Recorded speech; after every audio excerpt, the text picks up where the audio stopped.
할렐루야. 네, 반갑습니다. 오늘도 하나님께서 기뻐하시는 이 예배의 자리로 나오신 우리 사랑하는 성도님들 주님의 이름으로 환영하고 축복합니다.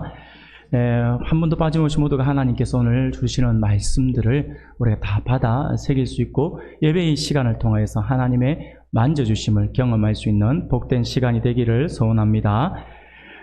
오늘 우리는 본문의 말씀을 가지고 마지막에 웃는 자라는 제목으로 같이 말씀을 잠시 살펴보면서 하나님의 은혜를 나누고자 합니다.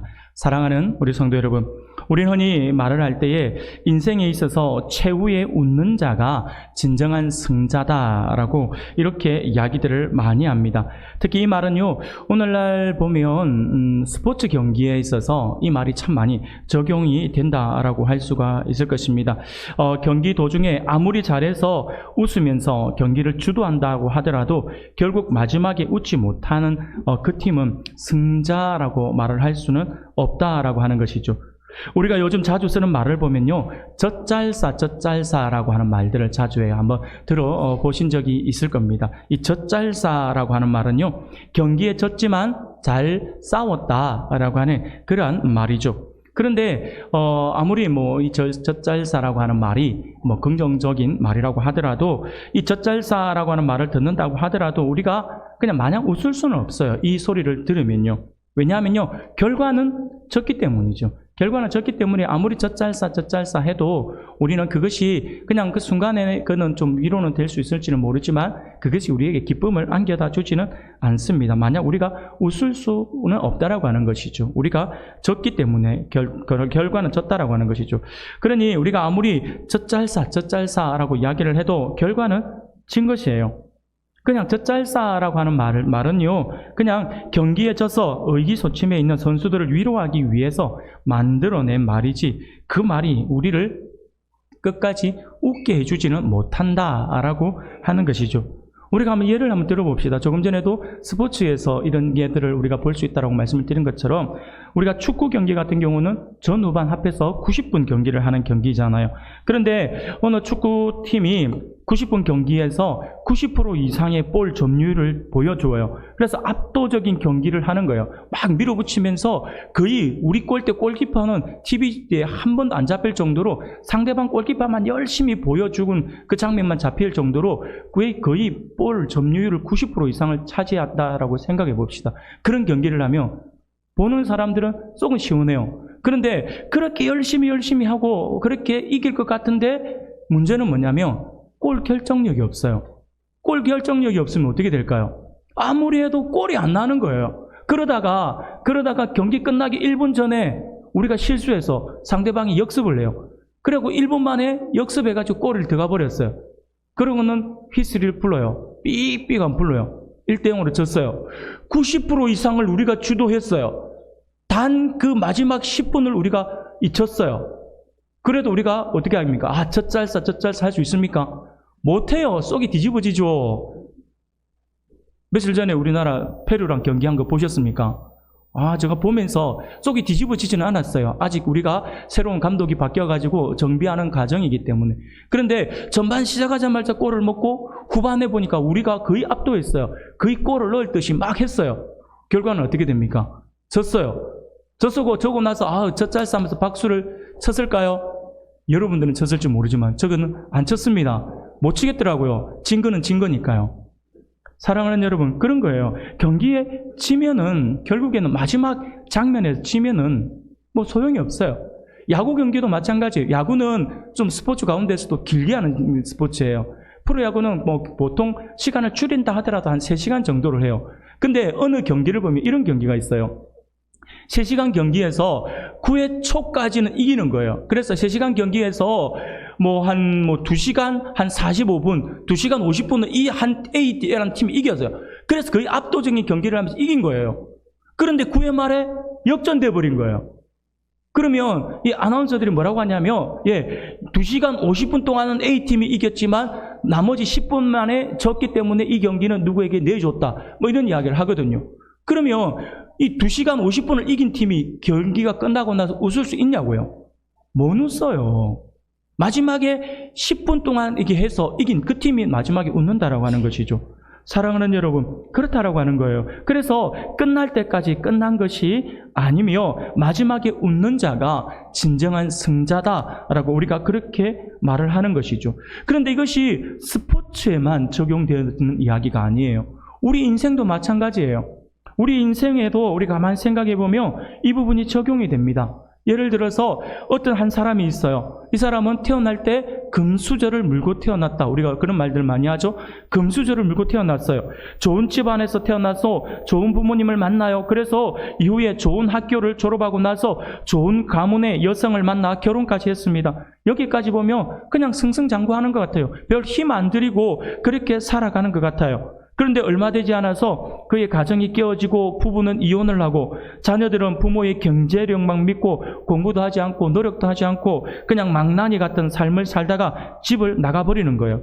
결국 이 사람은 나중에 부모님에게 물려받은 모든 재산을 다 말아먹고 말년에 화병에 걸려서 쓸쓸히 생을 마감하고 있다라고 한다면 우리가 그 사람을 보면서 성공한 인생이라고 말을 할 수 있겠냐라고 하는 것이죠.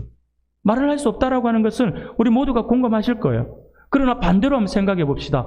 흙수저라고 하죠. 정말 가난한 집에서 태어났어요. 가난한 집에서 태어나서 그래서 정말 힘들고 하루에 3끼 먹는 것도 기적인 것 같고 뭐 2끼 먹으면 잘 먹고 막 이런 집안에서 태어난 거예요. 그렇게 태어나다가 정말 사회에 나가서 정말 힘들게 살아가는 거예요. 그러나 포기하지 않아요. 인생을 포기하지 않고 열심히 노력해서 나중에 사회에서 인정받는 훌륭한 지도자가 되었다라고 한다면 그 사람의 인생은 비록 힘들게 시작하고 힘든 과정의 연속으로 살았지만 결국 그 모든 것을 이겨내어서 사회에서 인정받는 영향력 있는 사람이 되었다라고 한다면 우리는 어떻습니까? 그 사람을 두고 성공한 인생이다라고 말을 할 수 있다라고 하는 것이죠. 사랑하는 여러분, 그렇습니다. 우리가 인생의 성공을 이야기할 때는요, 항상 그 과정을 보는 것이 아니라 항상 이와 같이 인생에서 마지막에 승리한 그 사람을 두고 우리는 성공한 인생이다라고 이야기하죠. 물론 그렇다고 해서 과정이 무시되는 것은 아니죠. 그 과정에서 부정부패를 자행하는 것이 아니라 정도를 걸으면서 자신의 노력을 통하여서 결국 나중에 성공했다라고 한다면 그 사람은 흔히 말하는 자수성가라고 하잖아요. 그 사람은 성공한 인생이다라고 하는 평가를 받는다라고 하는 것이죠. 사랑하는 우리 성도 여러분, 우리 그리스도인의 인생을 우리 두고 볼 때도 역시 마찬가지입니다. 이와 같은 부분들이 우리 그리스도인들에게도 그대로 적용되어지고 있다라고 하는 거예요. 그런데 우리는 흔히 우리 그리스도인들을 향하여서 뭐라고 이야기하냐면 우리 그리스도인들을 향하여서 우리는요, 복 받은 자다라고 이렇게 이야기를 합니다. 복 받을 자가 아니라 복 받은 자다라고 이렇게 말들을 합니다. 이유가 무엇일까요? 우리 그리스도인들을 왜 복 받은 자라고 이야기를 하는 것일까요? 이것은요, 앞서 이야기한 그 논리가 적용되기 때문입니다. 마지막에 성공한 최후의 승자가 성공한 인생이라고 하는 그러한 이야기를 드렸잖아요. 그 논리가 적용이 되는 거예요. 쉽게 말씀을 드리면 우리는요, 이미 예수 믿는 우리들은 이미 마지막이 보장되어 있잖아요. 우리가 어디로 갈 것인지, 우리의 인생이 어떻게 될 것인지 보장되어 있다라고 하는 것이죠. 우리 그리스도인들에게는요, 이 땅에서의 죽음이 결코 마지막이 될 수 없습니다. 죽음 이후에 엄청난 세계가 우리를 기다리고 있어요. 그 엄청난 세계는 잠깐 10년, 20년, 100년, 200년이 아니에요. 시간을 측정할 수 없어요. 그래서 영원하다라고 이야기를 하죠. 영원한 세계가 우리를 기다리고 있다라고 성경은 우리에게 말씀을 하고 있습니다. 그러므로 인생의 진정한 문제는요, 죽음 이후의 세계에서 어떠한 삶을 사느냐가 나야가 중요하다라고 하는 것을 우리가 기억해야 할 것입니다. 이것이 진짜 우리가 고민해야 될 문제이거든요. 성경은요, 죽음 이후의 세계를 보장하는 길은 오직 하나밖에 없다라고 분명히 말씀을 하고 있습니다. 그것은 우리를 그 세계로 인도하기 위해 오신 예수 그리스도를 믿는 것이다 라고 말씀을 하고 있죠. 우리를 죽음 이후에 놀라운 세계로 인도하시기 위해서 하나님이 인간의 몸을 입고 이 땅에 오셔서 십자가 위에서 피 흘리심으로 우리의 모든 죄를 해결해 주셨어요. 그 보혈의 공로를 믿는 자들에게는 한 가지 문제가 완벽하게 해결이 됩니다. 그것이 무엇이냐니까 바로 죄의 문제예요. 그리고 사망의 문제예요. 바로 사망을 이기고 최후의 승자가 된다라고 하는 것이죠. 그것이 오늘 우리들에게 주어주고 있는 거예요. 그래서 우리가 복 받을 자가 아니라 복 받은 자다라고 성경은 우리에게 말씀을 하고 있다라고 하는 것이죠. 사도 바울이요, 이것을 너무나도 잘 알고 있었어요. 그래서 사도 바울은요, 이 감격에 겨워서 뭐라고 고백을 하냐면 고린도전서 15장 55절부터 58절까지 말씀에서 이렇게 고백을 해요. 사망아, 너의 승리가 어디 있느냐? 사망아, 네가 쏘는 것이 어디 있느냐? 사망이 쏘는 것은 죄요, 죄의 권능은 율법이라. 우리 주 예수 그리스도로 말미암아 우리에게 승리를 주시는 하나님께 감사하노니, 그러므로 내 사랑하는 형제들아, 견실하며 흔들리지 말고 항상 주의 일에 더욱 힘쓰는 자들이 되라. 이는 너희 수고가 주 안에서 헛되지 않은 줄 알미라. 할렐루야. 바울이 이 사실에 대해서 얼마나 감격했으면 이렇게 엄청난 선포를 하고 있냐라고 하는 것이죠. 사랑하는 성도 여러분, 그것이 바울 한 사람에게 적용되는 것이 아니라 우리 모두에게 적용이 되는 말씀이다라고 하는 것이죠. 여러분, 이제 우리는요, 주님의 희생과 공로로 말미암아 사망을 이기고 최후 승리를 보장받은 존재들입니다. 우리는 분명 이 땅에서 실패할 수도 있어요. 병들 수도 있고요. 연약해서 죄를 지을 수도 있습니다. 아무리 노력하고 발버둥 쳐도 이 땅에서 살아갈 때 우리가 가난하게 살아갈 수도 있어요. 그러나 한 가지 분명한 사실이 있어요. 이것만은 우리가 잊지 않고 기억해야 합니다. 바로 우리는 최후의 승리자라고 하는 것이죠. 비록 내가 이 땅에서 힘들게 살지만 마지막에 나는 승리할 거야. 승리할 수밖에 없어 라고 하는 것이죠. 그것은 내 공로가 아니라 하나님이 인간의 몸을 입고 이 땅에 오셔서 십자가 위에서 우리의 모든 문제를 해결해 주셨기 때문이다라고 하는 것이죠. 우리를 구원할 그분이 이미 승리하셨어요. 그렇기 때문에 우리는 이미 최후의 승자가 된 줄 믿으시길 바랍니다. 이 사실이 성경이 끊임없이 우리에게 가르쳐주고 있는 원리예요. 사랑하는 성도 여러분, 우리는 분명 죽음 이후의 세계에서도 승리할 것입니다. 그러나 아주 중요하게 우리가 기억해야 할 사실이 하나 더 있어요. 그것은 성경은 우리에게 죽음 이후의 승리만을 이야기하고 있지 않다라고 하는 것이죠. 죽음 이후에만 우리가 승리할 것이다 라고 하는 부분들만 이야기하고 있지 않다라고 하는 거예요. 성경은 우리에게 죽음 이후의 세계에 대한 승리를 말함과 동시에 우리가 이 땅에서 사는 동안에도 최후의 승자가 되어야 한다라고 말씀을 하고 있어요. 그렇게 될 것이다라고 말씀을 하고 있죠. 오늘 본문의 말씀을 보며 그것을 우리에게 분명히 보여주고 있습니다. 오늘 본문을 보며 최후에 웃는 사람들이 등장하고 있는 모습을 보게 됩니다. 바로 아브라함과 사라 이야기죠. 6절 말씀이에요. 오늘 본문 6절 말씀을 우리가 한 목소리로 같이 한번 읽어볼까요? 같이 읽겠습니다. 시작. 사라가 이르되 할렐루야, 아멘. 사랑하는 성도 여러분, 지금 사라가 그렇게 고백을 합니다. 사라가요, 지금 하나님의 은혜로 말미암아서 하나님이 나를 웃게 하시니 듣는 자가 다 나와 함께 웃으리로다 라고 말씀을 하고 있습니다. 물론 사라는요, 이 고백을 하기 1년 전에도 이렇게 웃었어요. 그런데 그때의 웃음은요, 내년 이맘때에 아들을 낳을 것이다 라고 하는 말씀에 대해 말도 안 된다 라고 하는 그런 의미로 의의가 없어서 웃었던 미심쩍은 웃음이었다라고 할 수가 있습니다. 그런데 오늘 본문에서의 웃음은 그런 웃음이 아니에요. 오늘 본문에서의 웃음은요, 어이없는 웃음이 아니라 감격의 웃음이다라고 하는 것이죠. 그래서 사라가 지금 감격에 겨워서 하나님이 나를 웃게 하셨다라고 고백을 하고 있는 것입니다. 사랑하는 성도 여러분, 우리 하나님이 우리를 웃게 해주실 줄 믿습니다. 바로 이것이에요. 아브라함과 사라는요, 그동안 힘든 삶을 살았어요. 그들은요, 인생의 중반에 갑자기 하나님의 부름을 받고서 행선지도 알지 못한 채 고향, 본토 친척집을 떠나왔지 않습니까? 그러면서 그가 떠나오고 나서 그의 삶이 승승장구한 것이 아니었어요. 그 후로 그는요, 낯선 곳을 잔전해야 하지 않습니까? 그들의 삶이 얼마나 힘들었을까요? 낯선 곳에 가서 낯선 사람들과 계속해서 부딪혀서 살아야 하니까 얼마나 힘들었을까요? 이러한 삶이, 이렇게 힘든 삶이 우리가 지난주에 살펴본 것처럼 아브라함 안에 낯선 땅과 낯선 사람에 대한 두려움이라고 하는 그러한 약점이 만들어졌을 수도 있다라고 하는 것이죠. 여하튼 이들 부부는요, 때로는 주위 사람들의 공격으로 인해서, 때로는 자신들의 실수로 인해서 그들의 인생에서 수많은 고난과 어려움들을 그들이 경험을 했다라고 하는 것이죠. 그것들을 겪었어요. 그러나 성경은요, 아브라함과 사라가 하나님의 약속을 받은 지 25년 만에 아브라함이 나이 100세가 되었을 때 마침내 웃었다라고 말씀을 하고 있습니다. 그런 의미에서 오늘 본문은요, 우리들에게 매우 매우 중요한 본문이라고 할 수가 있습니다.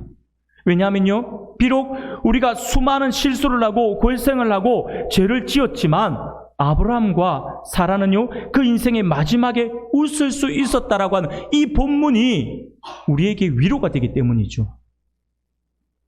바로 그들이 최후의 승자가 되었다라고 하는 것은요, 우리에게 위로가 되어요. 우리 또한 그 모습을 그대로 답습하고 있으니까요. 오늘 살아가면서 우리가 힘들게 살아가고 있고 어렵게 살아가고 있고 너무나도 지쳐있는 삶을 살고 있다 하더라도 오늘 본문은 우리에게 가르쳐주고 있습니다. 그렇게 산다 하더라도, 그렇게 힘들고 어렵게 산다 하더라도 마지막에 너는 승리할 거야 라고 하는 것이죠. 바로 아브라함과 사라의 모습을 통해서 그것을 보여주고 있다라고 하는 것입니다. 사랑하는 성도 여러분, 이러한 모습이 중요한 것은 아브라함뿐만 아니라 오늘 우리 그리스도인들의 삶이 되기 때문입니다. 그래서 오늘 이야기를 우리가 성경에 기록해서 오늘 우리들에게 하나님께서 주고 있는 것이죠. 오늘 우리들 또한 하나님께서 최후의 승자가 되게 하셔서 웃게 해 주신다라고 하는 것입니다. 여러분, 그러면 우리가 오늘을 어떻게 살아야 죽음 이후의 삶뿐만 아니라 지금 살아가고 있는 이 땅에서도 이 아브라함처럼 마지막에 웃을 수 있는 승리자의 삶을 살아갈 수 있는 것일까요? 오늘 성경은 우리에게 그것을 가르쳐주고 있습니다. 우리가 마지막에 웃는 최후의 승자가 되기 위해서 우리가 어떻게 살아야 하는지 우리에게 힌트를 주고 있어요. 그 첫 번째는요, 바로 약속의 말씀을 믿고 기다려야 한다라고 하는 것이죠. 우리가 진정한 최후의 승자가 되기 위해서는요, 하나님의 약속의 말씀을 믿고 기다릴 수 있어야 합니다. 예수님은 마태복음 5장 18절에서 이렇게 말씀하셨어요. 진실로 너희에게 이르노니 천지가 없어지기 전에는 율법의 1.1획도 결코 없어지지 아니하고 다 이루리라 라고 말씀을 합니다. 여기서 1.1획이라고 하잖아요. 1.1획이라고 하는 말은요, 글자뿐만 아니라 그 글자를 형성하고 있는 점 하나, 획 하나까지라고 하는 의미거든요. 쉽게 말해서 하나님의 모든 말씀은 그대로 다 이루어진다라고 하는 거예요. 하나도 빠트림이 없이 다 이루어진다라고 하는 그 말씀을 주님께서 지금 하고 있는 것입니다. 사랑하는 여러분, 성경에는 수많은 예언이 기록되어 있어요. 그 중에는 많은 예언이 이미 성취되었습니다. 수많은 예언들이 성취되었어요. 여러분 한번 생각을 해보세요. 성경에 기록되어 있는 수많은 예언들 가운데서 거의 대부분이 지금 다 성취되었거든요. 그러면 성경의 말씀이 이렇게 성취되는 이유가 뭘까요? 쉽게 생각해 보면 어려운 게 없어요. 뭐냐면 바로 성경이 하나님의 말씀이기 때문에 그렇다라고 하는 거예요. 하나님의 말씀이기 때문에 이 약속의 말씀은요, 하나도 빠뜨림 없이 다 이루어진다라고 하는 것이죠. 그래서 성경이 하나님 말씀이기 때문에 그대로 다 이루어지고 있다라고 하는 것이죠. 우리가 성경을 신뢰해야 할 이유 중에서 이것보다 또 분명한 것이 있을까요? 이것이 하나님의 말씀이 아니라고 한다면 여기 있는 말씀이 어떻게 다 이루어지냐고요. 여기 있는 말씀이 다 기록된 말씀들이 거의 대부분 지금 이루어지고 있지 않아요. 있지 않습니까? 그러면 이 말씀이 범상치 않다라고 하는 것을 여러분들이 아셔야죠. 하나님의 말씀이다라고 하는 걸 아셔야죠. 사랑하는 여러분, 이것보다 더 중요한 분명한 것이 또 있을까요? 신실한 사람의 말에도 무게가 있는 법인데 하물며 하나님이 인간의 몸을 입고 오셔서 이 땅에 전해주신 말씀이야 오죽하겠습니까? 여러분, 열왕기상 22장을 보면요, 아주 재미있는 사건이 하나 기록되어 있습니다. 이야기는 이렇습니다. 제가 말씀해 드릴게요. 북이스라엘의 왕이었던 아합 왕이 등장합니다. 그리고 이 아합 왕이요, 아람 나라에 빼앗겼던 길르앗 라못이라고 하는 땅이 있어요. 이 길르앗 라못이 자기 땅이었는데 아람에게 빼앗긴 거예요. 빼앗긴 이 땅이 너무나도 아까운 거예요. 그래서 계속해서 우리가 길르앗 라못을 수복해야 되는데 라는 생각을 가지는 거예요. 그러다가 준비를 해요. 준비를 하면서 혼자서는 힘드니까 남유다의 여호사밧 왕을 끌어들이는 거예요. 그래서 여호사밧 왕에게 연합해서 우리 길르앗 라못, 원래 우리는 한민족이잖아. 우리가 남이가, 그러니 우리가 저 땅 다시 회복해야겠는데 네가 좀 도와줘 라고 하는 거죠. 그러자 여호사밧이 그래 우리는 형제죠. 같이 제가 힘을 모을게요 하면서 둘이 연합이 형성이 됩니다. 그러면서 준비를 하는 거예요. 이제 준비를 해서 전쟁을 하려고 하는 거예요. 그런데 여호사밧 왕은요, 선한 왕이에요. 하나님을 믿고 신뢰하는 왕이에요. 그래서 여호사밧 왕이 이게 맞는 것 같은데, 우리 땅을 되찾는 건 맞는 것 같은데 그래도 하나님의 뜻인지는 한번 물어봅시다 라고 해서 선지자들에게 물어보자라고 제안을 합니다. 그러니 알겠다라고 해서 선지자를 불러 모아요. 한두 명이 아니라 자그마치 400명의 선지자를 불러 모아요. 불러 모아서 그들에게 물어봅니다. 근데 이 400명의 선지자들은요, 거짓 영에 사로잡힌 선지자들이었거든요.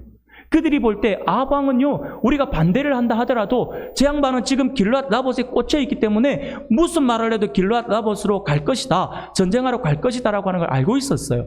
그래서 이 사람들은요, 거짓말을 하는 거예요. 거짓 영에 사로잡혀가지고 아합 왕에게 뭐라고 하냐면, 올라가소서 하나님께서 그 성을 왕의 손에 넘기실 것입니다라고 하는 거짓 예언을 하는 거예요. 그 말에 힘을 받은 아합 왕이 그 봐라 하나님이 뜻이지 않느냐, 가자라고 가려고 하는데 왠지 여호사밧은 좀 찜찜해요. 깨름직한 거예요. 그러면 이 400명 말고 우리가 한 명한테만 다시 한 번 더 물어보자. 우리가 다시 한번 물어보자라고 해서 미가야라고 하는 선지자를 불러옵니다. 그래서 그에게 물어보려고 하는 거예요. 그런데 미가야 선지자를 데리러 갔던 신하들이 이미 아합 왕의 말을 아니까, 의도를 아니까 가서 이야기를 하는 거예요. 이미 400명의 선지자들이 좋게 말을 했다. 이 전쟁에서 길하게 이야기했다. 그러니 굳이 네가 악한 말을 해서 왕의 신기를 괴롭힐 필요가 없다. 불편하게 할 필요가 없으니까 그냥 가서 그냥 좋은 말 좀 해도 이미 400명이 다 이야기했지 않느냐. 남들 다 그리 이야기하는데 혼자 튀지 말고 좋은 말 좀 해줘라 라고 하는 거예요. 그러자 이 미가야 선지자가 뭐라고 이야기하냐면, 열왕기상 22장 14절에서 이렇게 이야기해요. 여호와께서 살아계심을 두고 맹세하노니 여호와께서 내게 말씀하시는 것 곧 그것을 내가 말할 것이다 라고 하는 거예요. 아니, 나는 그 소리 안 듣고 싶어요. 나는 하나님의 선지자이기 때문에 하나님의 말씀만 전할 겁니다 라고 그렇게 이야기를 하는 거예요. 그러면서 핵심적으로 이야기를 하는 거예요. 왕이 전쟁에 올라가면 그 전쟁에서 패하고 죽을 것이다 라고 하는 거예요. 그러자 아합 왕은요, 평소에도 이 미가야를 별로 좋지 않게 생각해서 이 인간은 나한테 늘 좋은 말 해준 적이 없으니까, 그러면서 이 미가야를 더 싫어하면서 감옥에 가둬버리는 거예요. 그러고는 이 여호사밧을 꼬드겨서 어쨌든 전쟁을 하러 가는 거예요. 그런데 아합 왕이 참 얍실해요.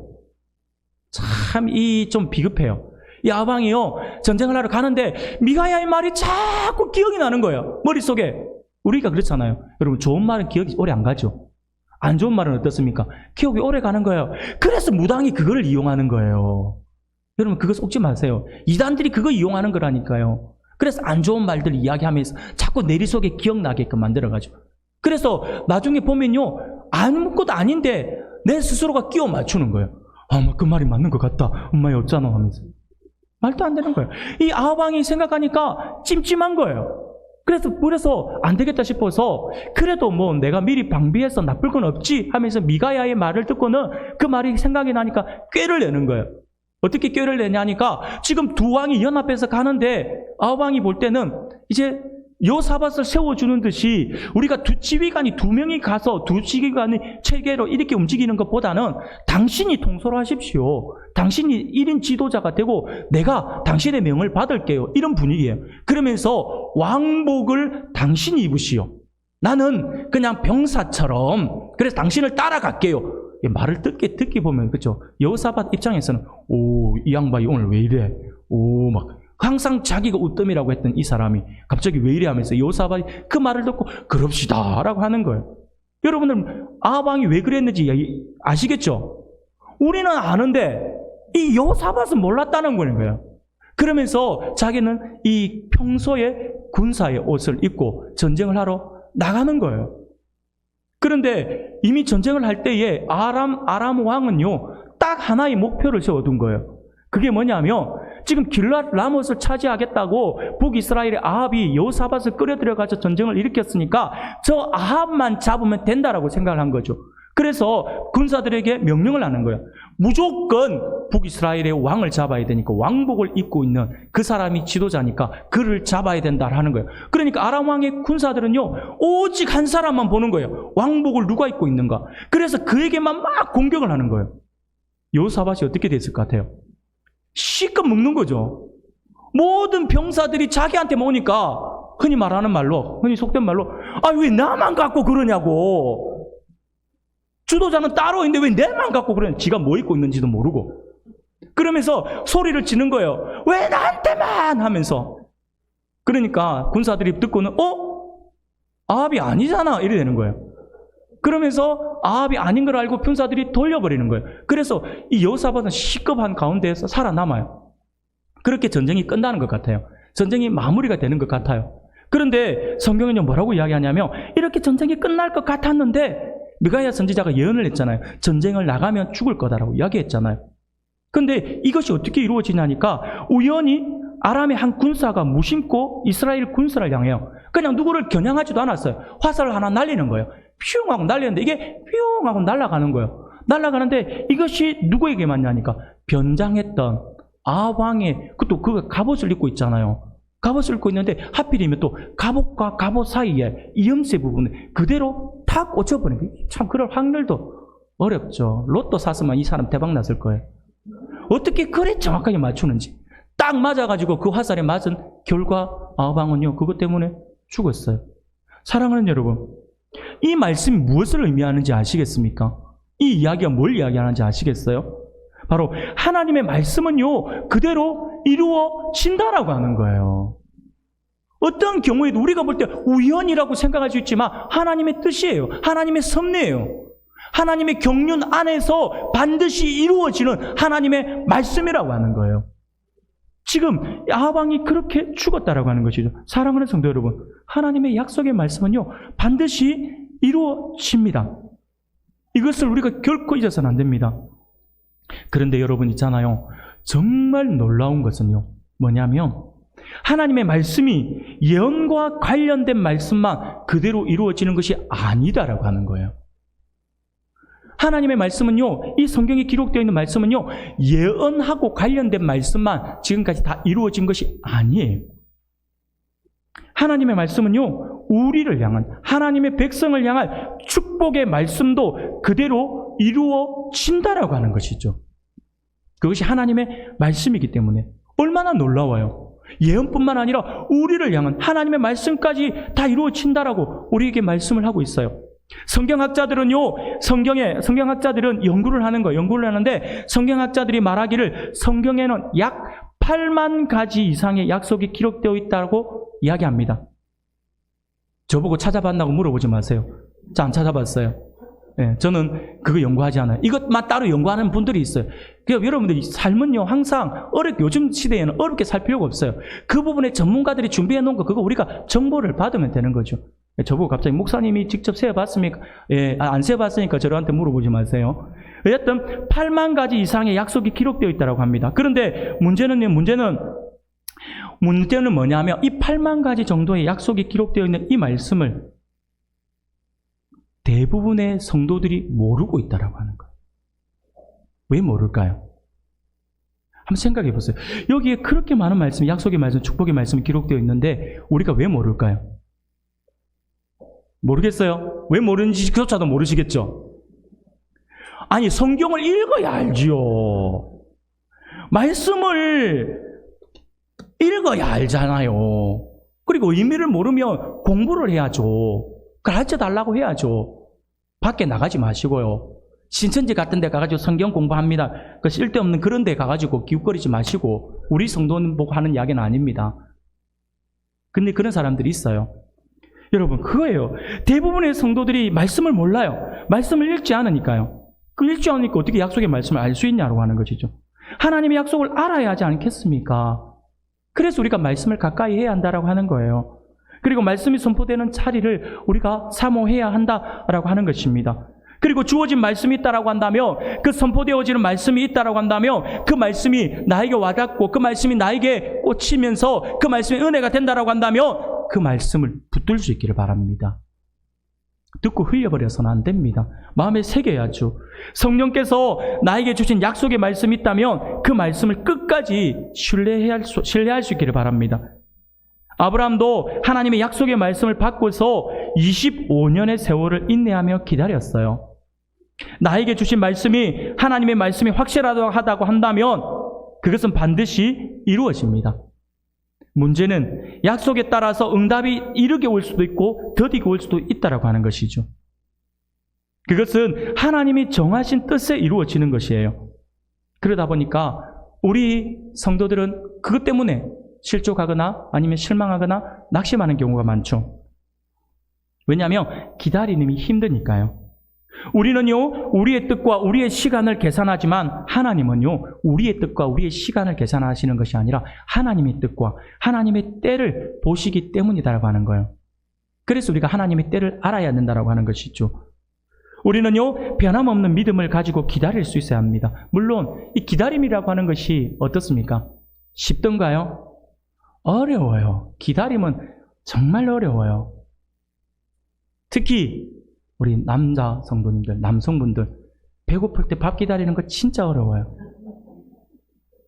냄새는 솔솔 올라오는데 배는 거 보고 그냥 조금만 배고팠는데 냄새가 딱 난과 동시에 다리가 후들후들 거리기 시작하면서, 그러면 북을 기웃기웃거리면서 반찬 해놓은 거 손으로 집어 먹는다든지. 네, 저만 그러는지 모르겠습니다만은 참 기다리는 게 어려워요. 사랑하는 여러분, 기다림이 결코 쉬운 것은 아니죠. 그런데 그래서 이 기다림이 여러분 쉬운 게 아니기 때문에 이 기다림이 바로 성령의 열매 속에 들어가는 거예요. 어렵다라고 하는 것이죠. 성령께서 주시는 은혜로 인내할 수 있어야 한다라고 하는 것이죠. 오늘 본문의 말씀 1, 2절을 제가 다시 읽어드리겠습니다. 여호와께서 말씀하신 대로 사라를 돌보셨고 여호와께서 말씀하신 대로 사라에게 행하셨으므로 사라가 임신하고 하나님이 말씀하신 시기가 되어 노년의 아브라함에게 아들을 낳으니. 할렐루야. 하나님의 약속이 결국은 이렇게 이루어지는 거예요. 기다렸더니 결국은 이루어지더라고 하는 것이죠. 하나님의 말씀은 반드시 이루어집니다. 그러므로 하나님의 축복의 약속을 우리가 받아야겠죠. 그리고 그것을 붙들고 인내로 기다릴 수 있어야 한다라고 하는 것입니다. 아브라함은요, 어떻게 보면 다 틀렸다라고 생각을 했기도 했죠. 자기 나이가 100세이고 아내는 90세인데 어떻게 더 이상 아이를 가질 수 있겠느냐라고 생각을 했을 수도 있습니다. 그러나 하나님의 약속은 결코 변하지 않는다라고 하는 사실을 우리는 기억해야 한다라고 하는 것입니다. 사랑하는 성도 여러분, 마지막에 웃는 최후의 승자가 되기를 위해서는 하나님의 약속의 말씀을 믿고 기다릴 수 있기를 바랍니다. 그러면 반드시 그리 이루어질 것입니다. 두 번째로 마지막에 웃는 최후의 승자가 되기를 위해서는요, 우리가 무엇을 하고 우리가 어떤 자세를 취해야 되냐면요, 순종하는 삶이에요. 순종하는 삶. 하나님의 약속이 이루어졌어요. 하나님의 약속이 이루어지고 나서 이제 아들이 태어났잖아요. 아들이 태어났을 때 아브라함이 제일 먼저 한 게 무엇일까요? 아브라함이 가장 먼저 뭐 했을까요? 나 드디어 약속의 아들 받았다라고 하면서 고함을 지르면서 선포를 했을까요? 아니면 온 동네 방네 다니면서 간구하면서 내가 드디어 아들 낳았어요, 여러분 축하해 주세요 했을까요? 아니면 오늘날처럼 축등남 현수막을 내걸기라도 했을까요? 아니에요. 아브라함은요, 그런 거 하지 않았어요. 본문을 보면요, 아브라함이 아들이 태어나자마자 그토록 기다렸던 아들임에도 불구하고 그 기쁨을 잠시 뒤로 한 채 아브라함이 했던 행위가 두 가지가 있어요. 하나님이 명령하신 거예요. 명령하신 건데 그 두 가지가 뭐냐면, 하나는요, 하나님의 명령에 따라서 이름을 이삭이라고 붙이는 거였어요. 이거는 뭐 쉽게 우리가 하나님 주신 거니까 바로바로 할 수 있는 거잖아요. 그리고 두 번째가 있어요. 두 번째 아브라함이 뭐 했냐면, 바로 태어난 이삭이 난 지 8일 만에 할례를 행했다라고 하는 거예요. 물론 이 할례도 하나님의 약속이니까 하는 것은 뭐 그렇게 당연한 거지라고 생각할 수 있죠. 아니에요. 여러분, 할례 하나님께서 약속하신 것이지만 솔직히 할례하는 것이 쉽지가 않아요. 왜냐하면요, 그때는요, 이 비위생적이잖아요. 의술이 뛰어나지 않아요. 그렇기 때문에 할례를 행하다 보면 부작용도 분명히 있을 수 있습니다. 그때 당시 할례는요, 해봤자 뭐 돌칼 같은 거겠죠. 아니면 뭐 칼라 하더라도 소독이 제대로 되었겠습니까? 안 되어 있는 상태에서 아이를 하는데 말도 못하는 아이예요. 우리가 이렇게 한번 생각해 봅시다. 부모님들이 이제 결혼을 해서 아이를 낳았어요. 첫째 아이, 둘째 아이 키울 때는 달라요. 첫째 아이 태어나서 애가 말도 못하고 그러면서 애가 막 응얼거리면서 울어요. 그럼 원래 어떻게 해야 될지 몰라요. 이 아이가 밤새도록 칭얼거리고 울어요. 그러면 엄마 아빠의 대부분의 심정은요, 내가 대신 아팠으면 좋겠다라고 하는 마음을 가져요. 그러다가 이 아이가 만약에 예방접종이라도 맞는다 생각해 보세요. 주사 바늘이 몸에 들어가는 거잖아요. 그럼 아이는요, 이 본능적으로 알아서 울어요. 엄청나게 울어요. 난리 날려요. 그 아이가 어떻게 그런 초인적인 힘이 있는지, 의사가 붙들어도 막 의사가 딸려갈 경우도 있어요. 그만큼 엄청나게 고통스러워서 울어요. 그러면 엄마 아빠는 너무 아픈 그거니까 막 대신 맞아줬으면 좋겠는데 대신 맞을 수 있는 게 아니잖아요. 그럼에도 불구하고 마음이 아프지만 낳게 되어요. 여러분, 우리가 그것만 한번 생각해 봅시다. 아이가 주사 맞는 것도 너무 아파하는 아이에게 고통을 주어서 엄마 아빠가 너무 마음이 아픈데, 지금 난 지 8일, 그것도 100일, 죄송합니다. 100살에 낳은 아이예요. 100살에 낳은 그 아이, 지금 말도 못하는 그 아이에게 이 고통을 가한다 생각해 보세요. 하나님 조금 이따 말 좀 하면 조금 좀 알면 그때 하면 안 될까요? 할 수도 있어요. 아브라함은요, 하나님의 약속의 말씀이기 때문에 분명히 가슴이 찢어지는 같은 고통을 가지겠지만 아이 때문에, 그러면 그가 할례를 행했다라고 하는 것이죠. 사랑하는 우리 성도 여러분, 바로 이것이었어요. 아브라함은요, 바로 그런 상황 속에서도 하나님께서 약속하셨던 그 약속의 말씀을 그가 따랐다라고 하는 것이죠. 여러분, 아브라함이 이렇게 했던 이유가 있어요. 그게 보여주고 있는 이 이유가 뭘까요? 이것이 보여주고 있는 의미가 뭘까요? 그가 아들을 낳아서 그렇게 기쁨에도 불구하고 기쁨을 잠시 돌려놓고 뒤로 제쳐놓고 이름부터 짓고 할례부터 했던 그 의미가 무엇일까요? 그것이 우리에게 보여주고 있는 것이 어떤 의미일까요? 아브라함은 하나님의 약속이 성취되고 나서 오히려 더욱 열심을 가지고 순수하게 하나님의 말씀에 순종했다라고 하는 거예요. 이게 정말 중요합니다, 여러분. 이게 너무 중요해요. 이것이 바로 최후 승자가 될 수 있는 너무나도 큰 비결이에요, 이 순종이.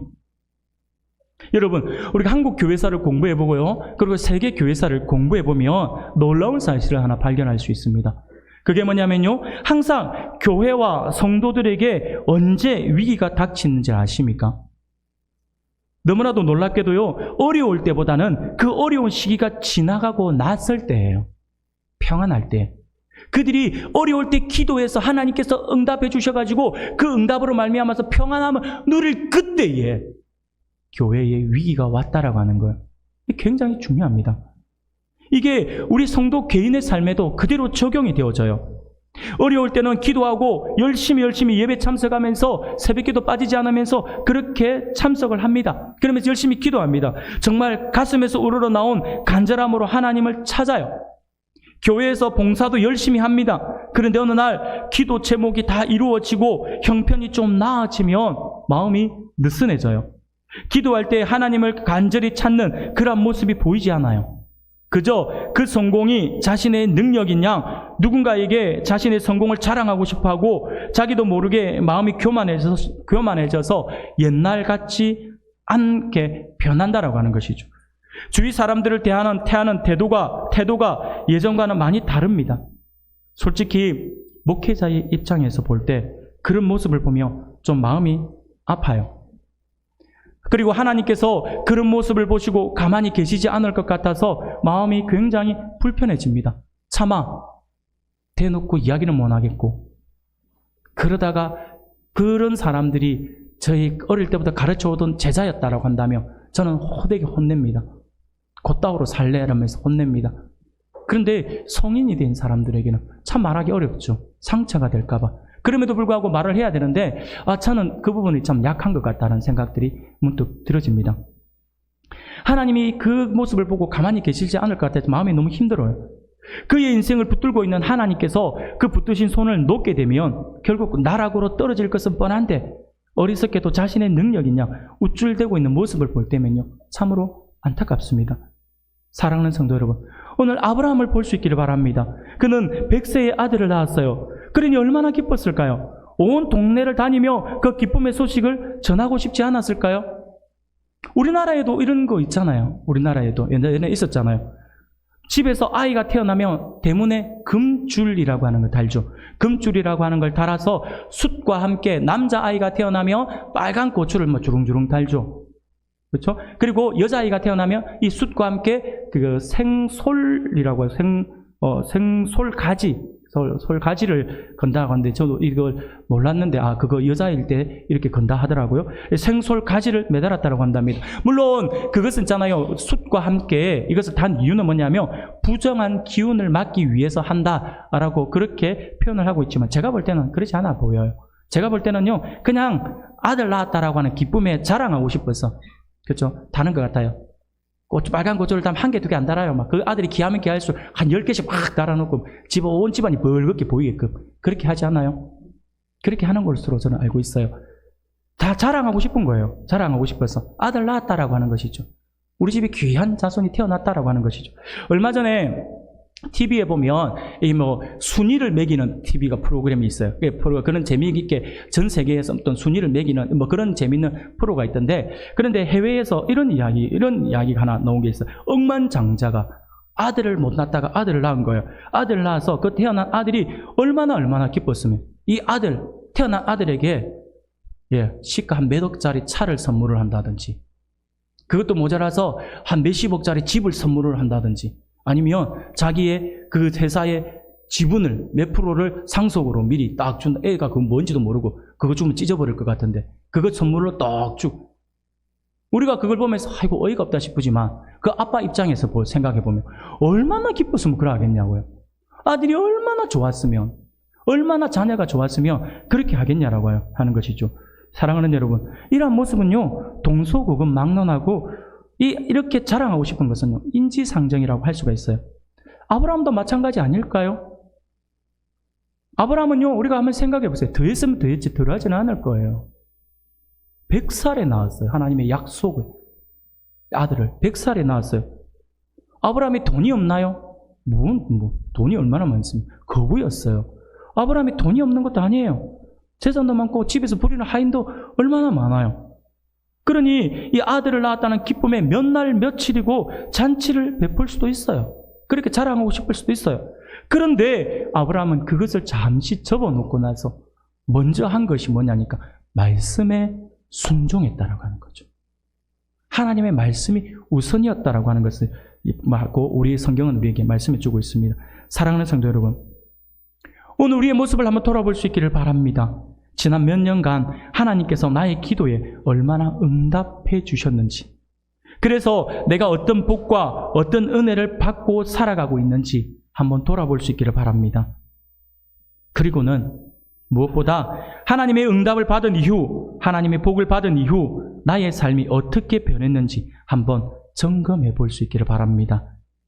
전보다 더 겸손하고 더 순종하고 헌신하는 삶을 살아가고 있는지, 아니면 받은 그 복 자체가 빠져서, 그 복 자체에 빠져서 그것이 어디서부터 온 것인지 잊은 채 나의 능력, 나의 힘으로 이루어진 것이냐, 하나님의 은혜를 잊고 있는 것은 아닌지 한번 돌아볼 수 있기를 바랍니다. 우리 주변을 살펴보면요, 수많은 사람들이 그렇게 잘못된 길로 가면서 하나님의 근심이 되고 있음을 우리가 잊어서는 안 될 것입니다. 사랑하는 여러분, 오늘 아브라함과 같이 마지막에 웃는 최후의 승자가 되기를 원하십니까? 그렇다면 아브라함처럼 우리의 기도가 응답되었을 때에 하나님의 말씀이 우리 안에 이루어졌을 때에 더욱 순종하는 그러한 삶을 살아갈 수 있기를 바랍니다. 하나님이 복을 주시면 주실수록 더 많은 것을 하나님께 드릴 수 있고, 더 많이 헌신할 수 있고, 더 많은 사람들을 섬길 수 있는 풍성함과 그 겸손이 우리 안에 있기를 소원합니다. 그것이 바로 마지막에 웃는 최후의 승자가 되는 비결일 것입니다. 사랑하는 성도 여러분, 오늘 하나님께서 우리에게 주시는 말씀을 기억할 수 있기를 바랍니다. 오늘 아브라함과 사라의 모습을 보면서 비록 하나님의 약속이 이루어지기까지 많은 어려움도 있었고 실수도 있었지만 끝까지 하나님을 믿고 하나님의 약속의 말씀을 붙들고 끝까지 나아갔던 그들이 결국 하나님의 응답으로 인해 웃으며 하나님을 고백하는 모습에 많은 도전을 받을 수 있기를 바랍니다. 그러므로 오늘 우리들 또한 마지막에 웃는 최후의 승자가 되기 위해 약속의 말씀을 끝까지 믿고 기다리는 인내와 또 순종의 삶을 통하여 하나님을 기쁘시게 함으로 지금 잠깐의 기쁨이 아닌 마지막에 영원히 웃을 수 있는 그러한 영원히 웃는 최후의 승자가 되는 우리 모든 성도님들이 되시기를 주님의 이름으로 축원합니다.